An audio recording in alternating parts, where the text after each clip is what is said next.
Hello, this is Team Gandalf Spirit, and this is our Q&A system. We're first going to talk about our question generation. We begin by pre-processing the article. First, we ignore the titles and headers in the article, and then we use NLTK to tokenize the rest of the article into sentences. We then use the Stanford libraries, the parser and the tagger, to do constituent parsing and NER tagging on each of these sentences. The question we can generate is a yes-no question. We can do this by using the parse trees and doing a level-by-level traversal to recognize certain structures.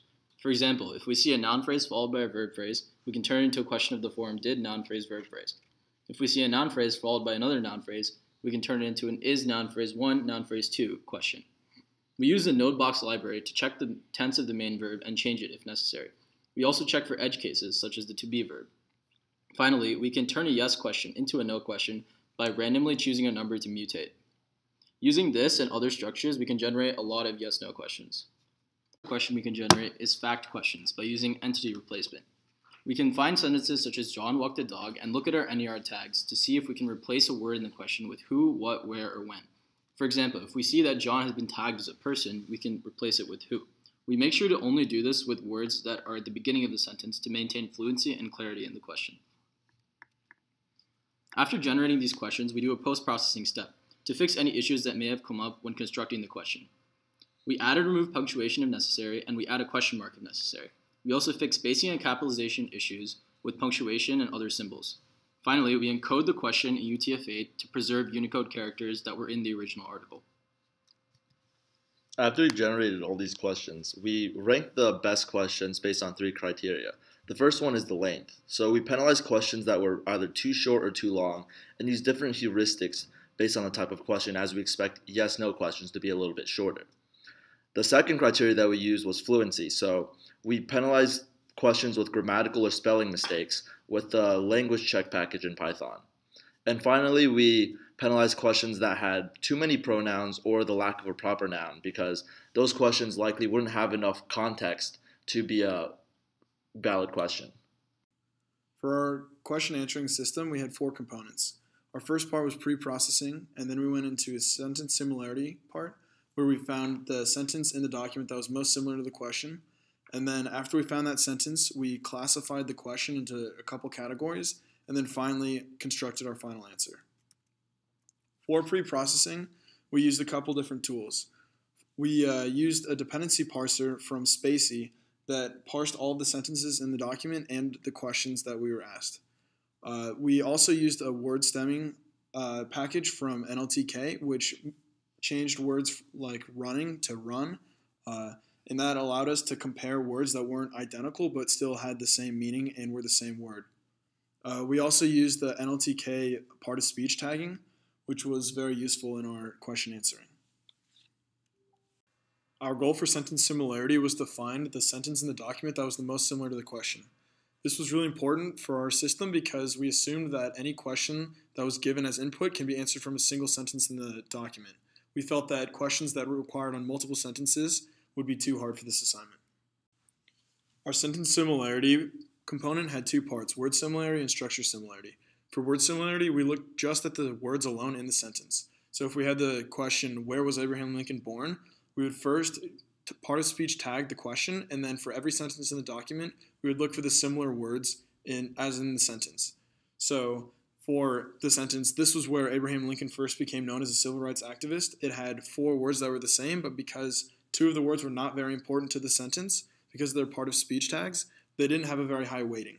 So the sentence, Abraham was born in Hodgenville, Kentucky, that sentence had the same amount of similar words as the question, but the words were much more important. If we look at the third sentence, this is where a problem lies, because we can have the same words as the question, but the words might not be important to answering the question. We can solve this using structure similarity. For structure similarity, we looked at the dependency parse of the question and the sentences in the document. For our question, where was Abraham Lincoln born, you can see the dependency parse below. For the question that was bad for our word similarity, we can see that the dependency parse was not anything similar to what the question was. If we take out the sentence that we actually wanted to retrieve, which was Abraham Lincoln was born in Hodgenville, Kentucky, that sentence is a very similar dependency parse as our question did. So we can use both of our structure similarity and word similarity systems to combine and find a sentence that is very similar to our question. The first type of questions we saw were yes or no questions. So for yes or no questions, we first started by parsing the sentence using the Stanford parser. From there, we would create a statement based on the question itself. So for example, if a question said, do cats have 4 legs? We could create a statement that says, cats do have 4 legs. From there, we would use the sentence similarity component mentioned earlier to produce a best sentence from the document. Then using NLTK, we would count the number of negated words in that best sentence. If the number of negated words was above a certain threshold, we would output no. Otherwise, we would output yes. For an example, we have a question, can cats fly? We would generate a statement, cats can fly, which would then, using the sentence similarity component, produce a sentence that says no species of cats can fly. From there, we would count the number of negated words, see that it's above the threshold, and then output no. However, if you have a question that asks, can birds fly? It would produce a statement, birds can fly.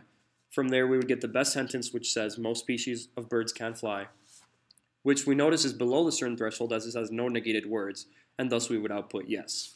For all other question types, we first started with a question classification component. This could classify the answer of the question using an NER tag. So for example, where questions, we would predict the answer to be a location, and for who questions, we would predict the answer to be a person. So for all question types, we first started by pumping it into the question similarity. This would produce a best sentence. From there, if we were able to predict the answer type, such as for who or when questions, then we would return the best matching NER tag in the best sentence. However, if we were unable to predict the question type for what or which questions, we would simply return the best sentence, as this had the highest probability of having the answer. So, given an example, which state was Abraham Lincoln a senator for? We would first find the best sentence, which would be Lincoln was a senator for Illinois. However, given that a which question was an unknown question type, we would output the sentence, which had the valid answer. For another example where we have a one question, first we would start by finding the best sentence, which in this case is Lincoln was elected president in 1860. From there, we would tag this best sentence using the Stanford NER tagger. We would also classify the question as a one question, thus it would ask for a date. From there, we would find the date in the best sentence, in this case 1860, and output that as the answer. Thanks for watching, and here's a list of all the technologies we used for our project.